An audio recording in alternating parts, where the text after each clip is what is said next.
Hi mga kasabi, sasagutin natin ang isa sa nag-PM sa akin na followers ko na Idol, ano ang ginagawa na magjowa kapag nanonood sa loob ng sine lalo pat madilim?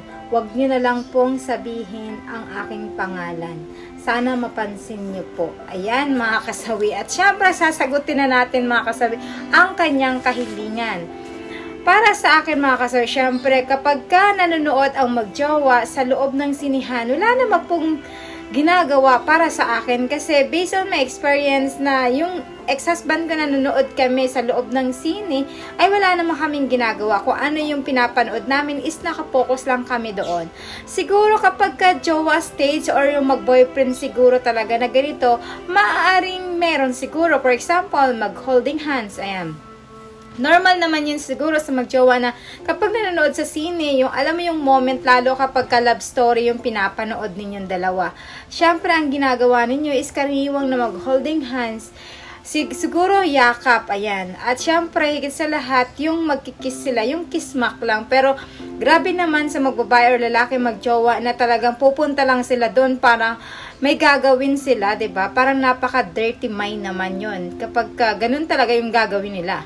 Siyempre, kung ganun pala yung pakay nila na manunood sila ng sine at meron sila ibang pakay na magtsuktsakan o sa loob ng sine, mga kasabi, mas maganda siguro magsogo na lang silang dalawa, wag na lang silang manuod kasi mas maraming makakalama at makakita sa kanila kapag kaganon. Para ang sagwa-sagwa tingnan, diba? Kaya siguro kapag once sa ganito, yung gagawin mo ay wag ka nang manood. Mas magandang sa private moment na lang kayo pumunta kaysa sa sinihan nyo pa gumawa ng mga hindi karapat-dapat, diba? Syempre, yung mga momentum kasi na yung kiss, ayan, given yun siguro. Tapos, yung holding hands, yakap, ayan. Tapos, masaya lang kayo kasi magkasama kayo na nanonood ng sine. Pwede yun. Pero yung mga tinatanong mo kung ano talaga ang ginagawa nila is siguro hindi naman nila gagawin yung magtsuktsakan. Pero depende talaga yun mga kasawi sa magjowa ako. Ano yung mga pakay nila. Pero syempre para sa akin, ito yung pananaw ko. Sinagot ko lang din yung katanungan mo.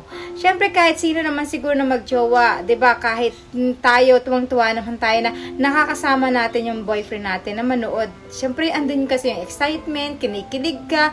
Lalo yung mga moment na love story. 'Di ba? Lalo kapag Bea Jan Lloyd yung mapapanood mo. Talaga kikiligin ka. Kasi ako kapag napapanood ko yung Bea at saka Jan Lloyd, talagang grabe yung kinikilig ako, at saka yung todo hampas ako na hampas sa kasama ko mga kasawi. Yun yung mga kalimitan na nagagawa ko kapag sa loob ako ng sinihan, ha. Pero yung sabihin mo yung magjowa kayo, gagawa kayo ng mga hindi karapat-dapat, ang sagwa. Siyempre, wag na wag yung gagawin yun mga kasi sa loob ng sinihan. Siguro yung given lang yung magkikiss, mag-hug, tapos yayakap ka, why not? Walang problema yun. Pero yung lips to lips talaga na sobrang ganun talaga, ang pangit na nun mga kasawi. Wag na lang kayo manood sa loob ng sine kapag ganun yung pakay nyo. Mas maganda sa private place na lang kayo para walang makakita sa inyo mga kasawi. Yun lang yung aking kasagutan sa katanungan mo. Naway nabigyan kita ng sagot. So, yan lang po. At natatawa talaga ako dito sa katanungan mo. Pero syempre, ayoko naman na pananaw mo yan. Sinagot ko lang yung katanungan mo. So, ayan mga kasawi yung aking sagot sa katanungan mo. Maraming salamat sa patuloy na pagsuporta niyo sa akin. Bye!